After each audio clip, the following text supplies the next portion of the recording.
Hello students, welcome in MKHVD series. Today we are going to continue exercise 6.5. Previous video में हमने exercise 6.5 के 4 questions cover up कर चुके हैं.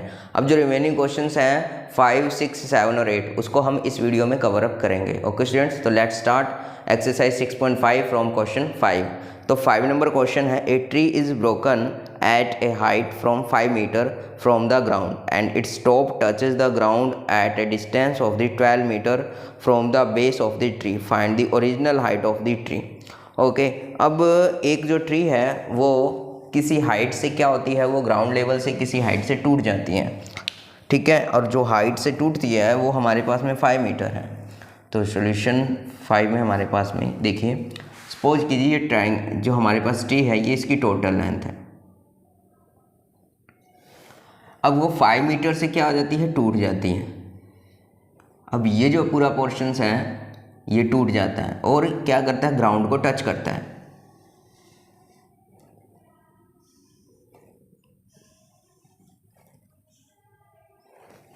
Okay, तो अगर हम ट्री को ऑब्जर्व करें तो ट्री और ग्राउंड के बीच में जो एंगल फॉर्म्ड हुआ है वो 90 डिग्री एंगल फॉर्म्ड हो रहा है, क्योंकि जो ट्री है वो बिल्कुल ही इस तरीके से परपेंडिकुलर होगा. तो परपेंडिकुलर होगा, ये ग्राउंड है, तो ग्राउंड और परपेंडिकुलर के बीच में जो हमारे पास में एंगल फॉर्म्ड होगा वो कितना होगा, 90 डिग्री फॉर्म्ड होगा. ओके, अब ये देखिए जो ट्री है वो ग्राउंड लेवल से 5 मीटर हाइट से टूटता है. तो ये जो हाइट हमारे पास में आ गई है वो 5 मीटर है. और कितनी डिस्टेंस पे वो टच करता है, तो ये 12 मीटर जो है, यहाँ से रूट से 12 मीटर डिस्टेंस पे क्या करता है, ग्राउंड को टच करता है. इसका जो वर्टेक्स है बिल्कुल वो क्या करता है, इसको टच करता है. ओके, तो हमें अब देखिए, अगर मान लीजिए कि हमारे पास में ये वाली लेंथ आ जाएगी, तो ये तो लेंथ यही लेंथ है जो यहाँ पर थी. अब वो टूट कर यहाँ आ चुकी है, इट मीन्स वो क्या कर रही है, ग्राउंड को टच कर रही है. तो हमें ही अगर ये लेंथ मिल जाएगी तो 5 मीटर में हम क्या कर देंगे, इसको इंक्लूड, इट मीन्स ऐड कर देंगे. ऐड करने पास में हमारे पास में टोटल लेंथ आ जाएगी जो. अब सपोज कीजिए जो यहाँ तक जो लेंथ है वो हमारी x मीटर है. ओके, अब ये जो हमारे पास में x मीटर है वही जो है टूट के इधर आया हुआ है, तो ये भी हमारा कितना होगा, x मीटर होगा. तो हम इसका नेम फॉर्मेशन करते हैं. देखिए A B C D. Okay, तो अब यहाँ क्या लिखेंगे हम, AC equal to CD equal to x metre let. Okay, हमने लेट कर लिया कि जो हमारी जो AC है लेंथ और जो हमारी CD लेंथ वो इक्वल है, क्योंकि यही जो हाइट की जो पार्ट है वो टूट कर यहाँ आया हुआ है. ओके, तो ये जो हमारा हाइपोटेनियस है वो क्या वर्क कर रहा है, ये जो हमारा जो ट्री का पार्ट टूट चुका है वो एज ए वर्क कर रहा है हाइपोटेनियस. अब जो ट्री का पार्ट जो बिल्कुल सही है वो हमारा एज ए वर्क कर रहा है परपेंडिकुलर. तो हम इनको क्या नेम देंगे, ये जो होगा 5 मीटर लेंथ का परपेंडिकुलर होगा.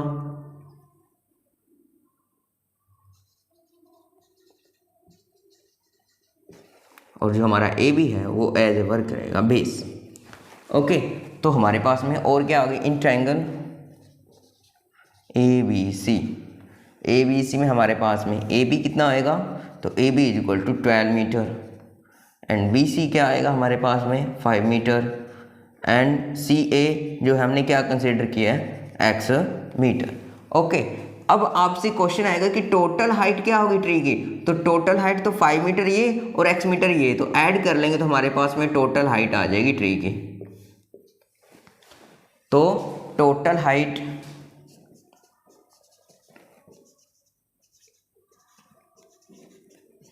ऑफ ट्री, तो टोटल हाइट ऑफ ट्री क्या आएगा हमारे पास में 5 plus x metre. Now equation first. Okay, अब हम क्या करेंगे, ट्राइंगल में पीजीटी थ्योरम यूज करेंगे. तो using PGT in triangle ABC, हम ABC ट्राइंगल में अगर पीजीटी थ्योरम यूज करेंगे तो अकॉर्डिंग टू पीजीटी AC की स्क्वायर इक्वल टू क्या आएगा हमारे पास में, AB की स्क्वायर प्लस BC की स्क्वायर. अब AC के हमारे पास में x square equal to AB 12 की स्क्वायर प्लस BC 5 की स्क्वायर. तो x square is equal to क्या डिफाइन होगा 144 प्लस ये आ जाएगा हमारे पास 25। ऐड करेंगे तो x square is equal to 169। 169 को अब इसका स्क्वायर रूट निकालेंगे तो x square is equal to इसको डिफाइन कर सकते हैं 13 की स्क्वायर की फॉर्म में। तो एक्स की वैल्यू हमारे पास में कितनी आ जाएगी 13 मीटर। तो 13 मीटर आ चुकी है हमारे पास। तो क्या आएगा हमारे पास देखिए, तो C A is equal to A C equal to 13 metre. Okay, अब हमारे पास में टोटल हाइट ऑफ ट्री क्या कंसीडर किया था हमने 5 प्लस एक्स, तो 5 प्लस 13 तो आंसर कितना आ जाएगा 18 मीटर। तो जो ट्री की हाइट है initial height, so initial height of tree equal to 18 metre.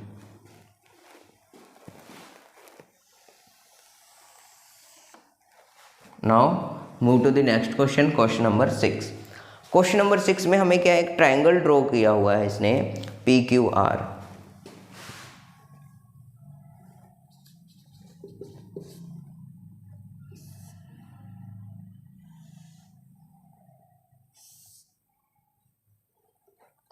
और यहाँ जो एंगल है वो 25 है और यहाँ जो एंगल है वो 65 डिग्री फॉर्म्ड है। और जो वर्टेक्स है हमारे P Q R, P Q R. Okay, अब इसने क्वेश्चंस किया है, इसके 3 पार्ट्स दे रखे हैं कि जो फर्स्ट पार्ट है हमारे पास में वो है पी क्यू की स्क्वायर प्लस क्यू आर की square equal to R P की स्क्वायर। नाउ सेकंड जो हमारे पास में पार्ट क्या है कि पी क्यू की स्क्वायर प्लस आर पी की square equal to Q R square. जो थर्ड है हमारे पास वो क्या आएगा हमारे पास में R P square plus R Q square Q R square equal to क्या आएगा हमारे पास में पी क्यू की स्क्वायर। तो हमें डिफाइन करना है कि कौन से जो है वो आंसर सही है। तो फर्स्ट है पी क्यू की square plus Q R square equal to R P square, और जो सेकंड है पी क्यू स्क्वायर प्लस में R P square and Q की square and R P square plus Q R square equal to P Q square. तो यहाँ देखिए, यहाँ जो है यहाँ 25 एंगल फॉर्म्ड है और यहाँ 65 है। तो एंगल सम प्रॉपर्टी का यूज करेंगे हम, using angle sum property in triangle P Q R. Yes, अब पी क्यू आर में क्या आएगा हमारे पास में, यहाँ कंसीडर कर लेंगे x। तो angle P is equal to x, angle Q is equal to 25 and angle R is equal to 65। तो एंगल P प्लस एंगल, अब नंबरिंग करेंगे हम, तो एंगल 1 2 एंड 3।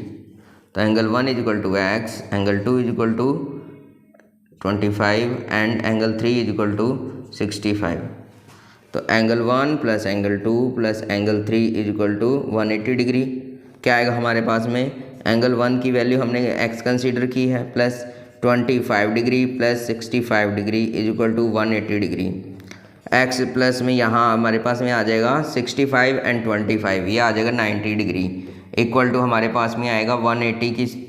तो x is equal to 180 minus में 90। तो x की वैल्यू हमारे पास में कितनी आ जाएगी, तो x की वैल्यू आ जाएगी हमारे पास में 90 डिग्री।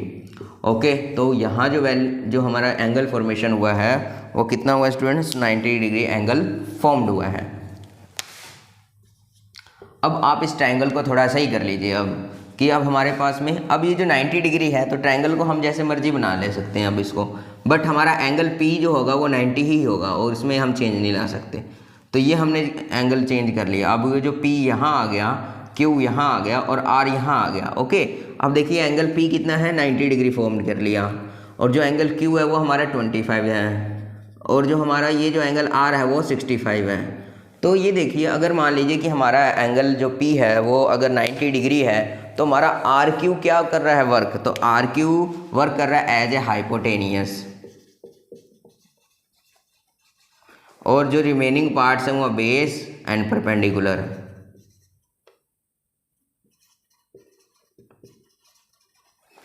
तो अब यहाँ देखिए, तो हाइपोटेनियस क्या होगा हमारे पास में, क्यू आर की स्क्वायर इज इक्वल टू क्या मिलेगा हमें, पी क्यू की स्क्वायर प्लस में पी आर की स्क्वायर या आर पी की स्क्वायर। तो कहीं ऐसा फॉर्म मिल रहा है क्यू आर की स्क्वायर का, क्यू आर की स्क्वायर। तो ये जो स्टेटमेंट है वो ट्रू है,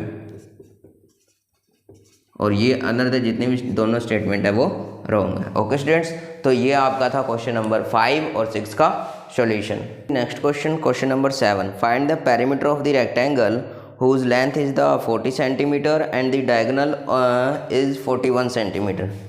तो एक हमारे पास रेक्टेंगल है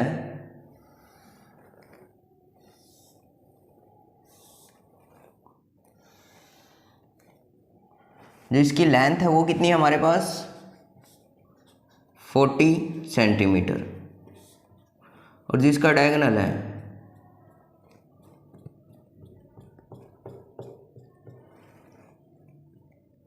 कितना है ये 41।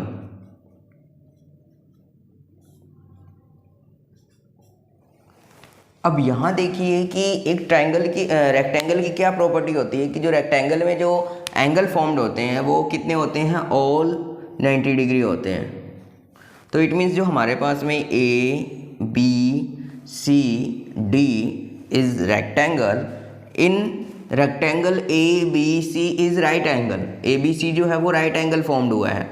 अगर A B C right angle formed हुआ है तो ये एज ए जो ए बी लाइन सेगमेंट है वो एज ए वर्क करेगा बेस, बी सी जो होगा वो परपेंडिकुलर, और डायगोनल जो हमारा एज ए वर्क करेगा हाइपोटेनियस। ओके, तो ये जो हमारे पास में आ जाएगा तो ये हाइपोटेनियस, और ये एज ए वर्क करेगा बेस, और ये परपेंडिकुलर। ओके, अब यहाँ देखिए कि हमारे पास में जो पेरीमीटर डिफाइन करना है, तो perimeter of rectangle is equal to 2 into length plus breadth, ये होता है फॉर्मूला। लेंथ की वैल्यू तो हमारे पास है, length of perimeter, length of rectangle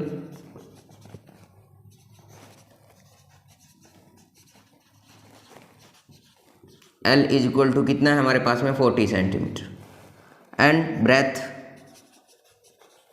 of rectangle B नी डिफाइन है, consider x, let centimetre. Okay, तो हमने बेस जो है वो बेस, इसमें तो हमारे पास में जो लेंथ है वो 40 है और जो ब्रेथ है हमारा x सेंटीमीटर है। अब जो हमारे पास में ट्रायंगल फॉर्म्ड हुआ है ABC, वो एक राइट एंगल ट्रायंगल है। इन triangle ABC, triangle ABC is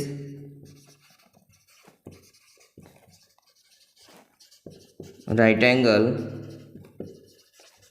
triangle। जो ट्रायंगल ABC वो राइट एंगल ट्रायंगल है, इट मीन्स हमारे पास में जो AB है वो क्या वर्क करेगा एज ए बेस, इक्वल क्या हमारे पास में 40 सेंटीमीटर, और BC एज ए वर्क करेगा perpendicular,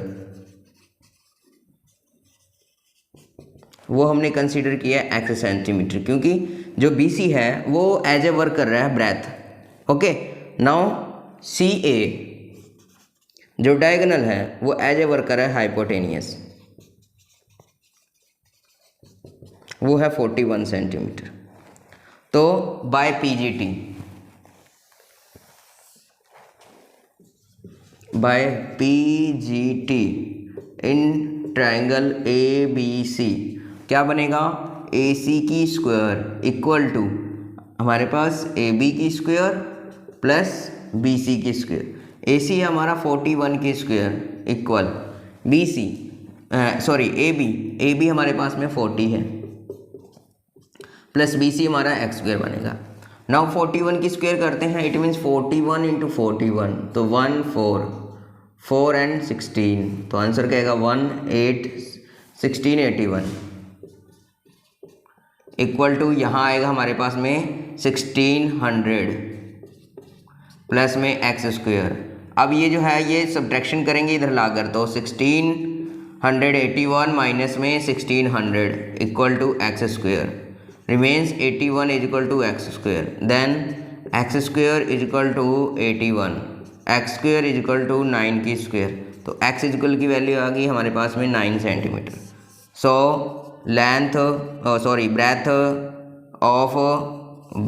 breath of rectangle is equal to 9 centimetre. तो पैरीमीटर की वैल्यू डिफाइन करनी रहेगी अब हमें, तो पैरीमीटर की वैल्यू डिफाइन करते हैं। तो क्या होगा, पैरीमीटर ऑफ रेक्टेंगल, तो पैरीमीटर ऑफ रेक्टेंगल क्या बनेगा हमारे पास में, तो फॉर्मूला है 2 into L plus B, 2l plus B. Now 2 length हमारा क्या है, लेंथ देखिए, लेंथ हमारे पास में 40 है, प्लस में ब्रेथ 9 है, तो 2 + 40 + 9 49, तो क्या आएगा हमारे पास में 49 इंटू 2, 49 का हम 2 से मल्टीप्लाई कर देंगे, तो हमारे पास में आंसर कितना आएगा 98 centimetre. So perimeter of rectangle is equal to 98 centimetre. Okay students, तो ये आपका क्वेश्चन नंबर 7 था और उसका ये सॉल्यूशन। क्वेश्चन नंबर 7 में जो हमने रेक्टेंगल बनाया, रेक्टेंगल का जो हमारे पास में डायगोनल है वो एज ए वर्कर हाइपोटेनियस, क्योंकि हमारे पास में रेक्टेंगल में ऑल जो एंगल्स होंगे 90 डिग्री होंगे, तो जो डायगोनल है हमारा वो एज ए वर्कर हाइपोटेनियस, जो ए बी लाइन सेगमेंट है वो बेस एंड BC जो है हमारे लिए जो ब्रेथ का वर्क कर रही है, बट अकॉर्डिंग टू ट्रायंगल हमारे पास में परपेंडिकुलर वर्क कर रही है। ओके, तो पेरीमीटर रेक्टेंगल का formula 2 into L plus B, तो लेंथ हमारे पास में 40 है, बट ब्रेथ की वैल्यू डिफाइन करनी है। ब्रेथ की वैल्यू हम कैसे डिफाइन करेंगे, ट्रायंगल ABC का यूज़ करेंगे, और ट्रायंगल ABC का यूज़ करके उसमें हम अप्लाई करेंगे PGT थ्योरम। PGT थ्योरम जब अप्लाई होगा तो हमारे पास में ब्रेथ की वैल्यू आ जाएगी, तो ब्रेथ की वैल्यू जब आ जाएगी हमारे पास में 9, तो अब हम जो है लेंथ और ब्रेथ दोनों की वैल्यू हम सब्स्टिट्यूट करके यहाँ पेरीमीटर ऑफ रेक्टेंगल की वैल्यू डिफाइन कर ली 98 centimetre. Okay students, move to the next question, question number 8। The diagonals of a rhombus measure 16 centimetre and the 30 centimetre, find its perimeter. अभी हमारे पास में जो डायग्राम है वो रोम्बस का है, तो रोम्बस की क्या प्रॉपर्टी होती है कि जो उसके ऑल साइड्स होंगे वो इक्वल होते हैं एंड पैरेलल होते हैं। ओके, तो इसका जो पैरीमीटर होगा वो एज ए वर्क करेगा स्क्वायर के पैरीमीटर के, तो स्क्वायर का पैरीमीटर हमारा क्या था 4 इंटू साइड, तो यहाँ पर भी हमारे पास में रोम्बस का पैरीमीटर जो फॉर्मूला होगा वो 4 इंटू साइड ही आएगा। ओके स्टूडेंट्स, अब हमारे पास में जो एक डायगोनल है उसकी जो लेंथ दे रखी है, एक तो हमें 30 सेंटीमीटर की लेंथ दे रखी है, और जो सेकंड वाले जो डायगोनल है उसकी दे रखी है 16 सेंटीमीटर।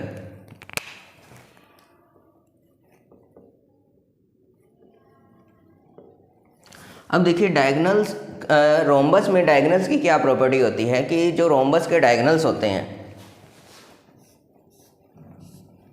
ये हमारे पास रोम्बस है, इसके जो डायगोनल्स होते हैं वो एक दूसरे को परपेंडिकुलर बाइसेक्ट करते हैं। क्या करते हैं, परपेंडिकुलर बाइसेक्ट करते हैं, इक्वली बाइसेक्ट नहीं करते, परपेंडिकुलर बाइसेक्ट करते हैं। इट मीन्स यहाँ पर जो एंगल फॉर्म्ड होगा वो हमारा कितना होगा, एंगल यहाँ जो फॉर्म्ड होगा वो 90 डिग्री का फॉर्म्ड होगा। ओके, तो हमारे पास में क्या आंसर बनेगा यहाँ, तो यहाँ एंगल कितना फॉर्म्ड हुआ है 90 का, यहाँ भी एंगल कितना फॉर्म्ड हुआ है 90 का। ओके, तो अब ये हमारे पास में जो ट्रायंगल बनेगा, सपोज कीजिए यहाँ पर हमारा जो पॉइंट है वो O है, तो DOC एज ए वर्क करेगा क्या, right angle triangle, DOC as a work करेगा राइट एंगल ट्रायंगल। अब यहाँ देखिए जो टोटल हमारा तो 30 है, तो इसका हाफ कितना मिलेगा हमारे लिए, तो हाफ मिलेगा, ये जो लेंथ होगी हमारी OC वो 15 सेंटीमीटर की बनेगी। ओके, और जो ये वाली लेंथ आएगी वो हमारी 8 सेंटीमीटर की बनेगी। अब जो हमारे पास में OC है, अब यहाँ देखिए इस तरीके से डायग्राम बनेगा, ये हमारा 90 डिग्री, ये O है, ये C है एंड ये D है, तो ये जो D है हमारे लिए वो हमारा 8 सेंटीमीटर है और ये हमारा 15 सेंटीमीटर है। अब ये क्या है हमारे लिए, एज ए वर्क कर रहा है बेस, और ये क्या वर्क कर रहा है परपेंडिकुलर। और ये हाइपोटेनियस। तो हम इसमें भी पीजीटी थ्योरम अप्लाई करेंगे। तो in triangle DOC, in triangle DOC, तो हाइपोटेनियस की स्क्वायर इक्वल टू बेस की स्क्वायर प्लस परपेंडिकुलर की स्क्वायर।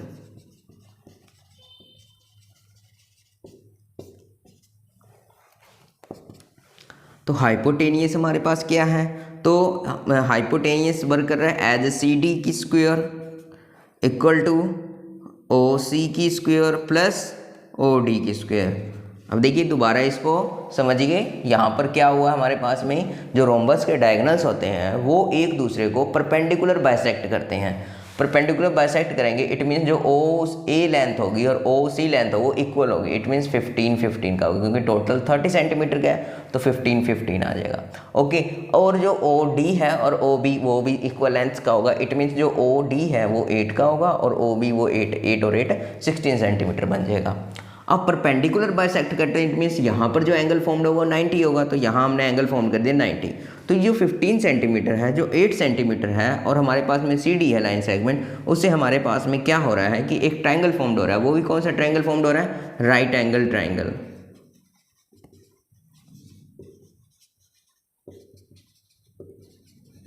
और राइट एंगल ट्रायंगल में हम पीजीटी थ्योरम अप्लाई कर सकते हैं, क्योंकि राइट एंगल ट्रायंगल में ही जो है वो पीजीटी अप्लाई होती है। ओके, तो CD हमारे पास में वैल्यू डिफाइन करनी है एंड OC की वैल्यू हमारे पास में कितनी है 15 की स्क्वायर एंड जो OD है वो 8 की स्क्वायर। नाउ 15 की स्क्वायर क्या आएगा 225 प्लस 8 की स्क्वायर 64। अब ऐड करेंगे तो क्या बनेगा हमारे पास में 5 and 4 9 and 6 and 2 8 and 2 as it is. तो हमारे पास में CD स्क्वायर की वैल्यू कितनी आ गई हमारे पास में 289।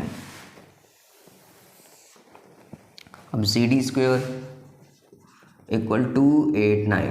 अब CD स्क्वायर को आप किस फॉर्म में लिख सकते हैं, जो 289 है is square of the 17 square. ठीक है, तो 289 is equal to square of the 17 square. तो हमारे पास में CD की वैल्यू कितनी आ गई हमारे पास में, CD की वैल्यू आ गई 17 centimetre. So length of one side of rhombus क्या आएगा हमारे पास में 17 सेंटीमीटर। ओके, अब हमारे पास में length of the one side आ चुका है ऑफ रोम्बस का कितना है 17 सेंटीमीटर। तो पैरामीटर इसका डिफाइन करेंगे। तो पैरामीटर ऑफ रेक्टेंगल रोम्बस, तो parameter of rhombus is equal to 4 into side.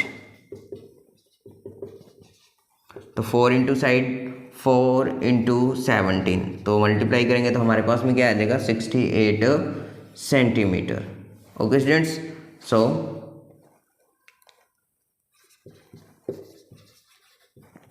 Parameter of rhombus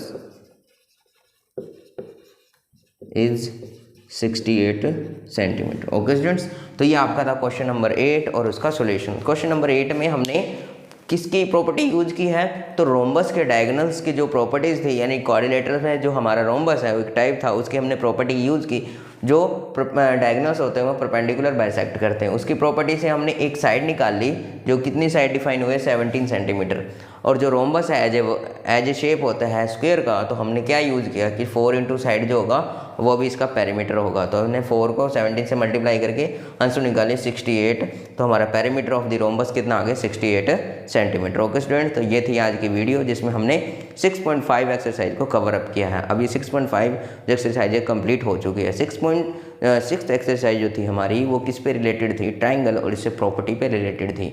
6th exercise में हमने क्या क्या चीज़ें सीखी हैं, तो हमने ट्राइंगल्स की प्रॉपर्टी सीखी थी, types of the triangle define किए थे, angle sum property, exterior angle property and Pythagoras theorem का यूज़ किया और हमने एक प्रॉपर्टी यूज़ की थी जिसमें हमने थ्योरम का जो ट्रायंगल से उसकी फॉर्मेशन देखी थी कि जो टू साइड्स का सम आता है always greater than from the third side, और जो हमारे पास में जो टू साइड्स का डिफरेंस आता है always less than from the third side. इससे भी हमने ट्रायंगल्स की प्रॉपर्टी के अंदर इंक्लूड किया था। ओके स्टूडेंट्स, तो ये थी आज की वीडियो जिसमें हमने 6.5 एक्सरसाइज को कवर अप किया है। I hope you like this video. Thank you, have a nice day.